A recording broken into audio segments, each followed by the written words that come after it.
राजस्थान के पूर्व deputy CM Sachin Pilot एक दिवसीय दौरे को लेकर बाड़मेर पहुंचे। वहीं पायलट प्लेन से उतरलाई एयरबेस के करीब 11 बजे आए। आपको बता दें कि वहां से वे सड़क मार्ग से पीजी कॉलेज के सामने नवनिर्मित वीरेंद्र धाम हॉस्टल पहुंचे। वहीं बीच रास्ते में जगह जगह उनका स्वागत किया गया। इसके बाद दोपहर के समय आदर्श स्टेडियम में सभा को संबोधित करने पहुंचे।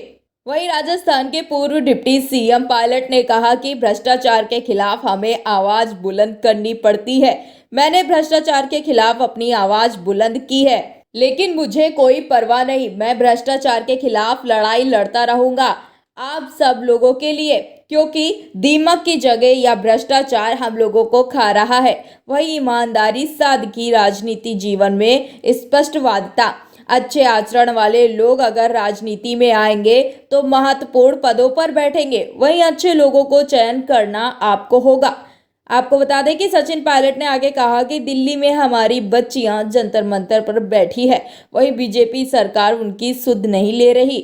इतना ही नहीं, सचिन पायलट ने आगे कहा कि माँ बाप पेट काट कर बच्चों की पढ़ाई कराते हैं, वे परीक्षा देते हैं, वहीं पेपर लीक हो जाता है, पेपर कैंसिल भी हो जाता है, हमें दुख नहीं होता है। उस पर कार्यवाही करने में इतना समय क्यों लगता है? न्याय दिलाने में इतनी पीड़ा क्यों होती है? क्योंकि कुर्सियों पर वे लोग नहीं बैठे जो गांव से निकल कर गए हैं। उन कुर्सियों पर वे लोग नहीं बैठे जिनका दिल दुखे, जिन्हें 10,000 और 50,000 की कीमत पता हो। पायलट ने आगे कहा कि संकल्प हमको लेना पड़ेगा भविष्य के लिए। रोजगार के अवसरों में बाड़मेर के नौजवान तो प्राथमिकता देंगे, तो क्या गलत है?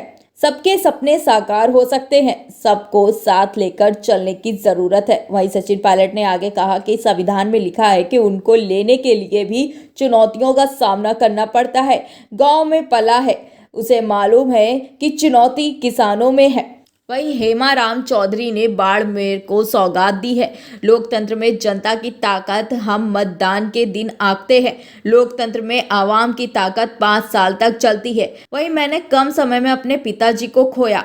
हेमाराम चौधरी अपनी बोली और कार्यशैली से विरोधियों का दिल भी जीत लेते हैं।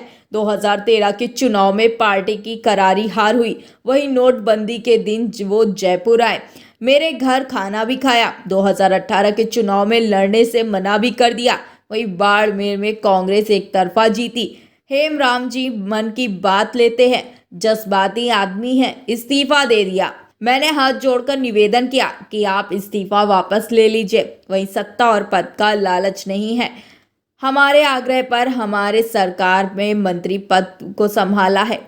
वही छात्रावास हजारों बच्चों को रास्ता दिखाएगा। जब किसान का बच्चा पढ़ लिख कर उन कुर्सियों पर नहीं बैठ जाते, पेपर लीक हो जाता है, कार्यवाही में इतना समय क्यों लगता है? क्योंकि उन कुर्सियों पर गांव से निकले हुए लोग नहीं बैठते। वहीं पायलट ने बीजेपी पर निशाना साधते हुए कांग्रेस को भी नसीहत दे डाली। ब्यूरो रिपोर्ट, स्वदेश 24।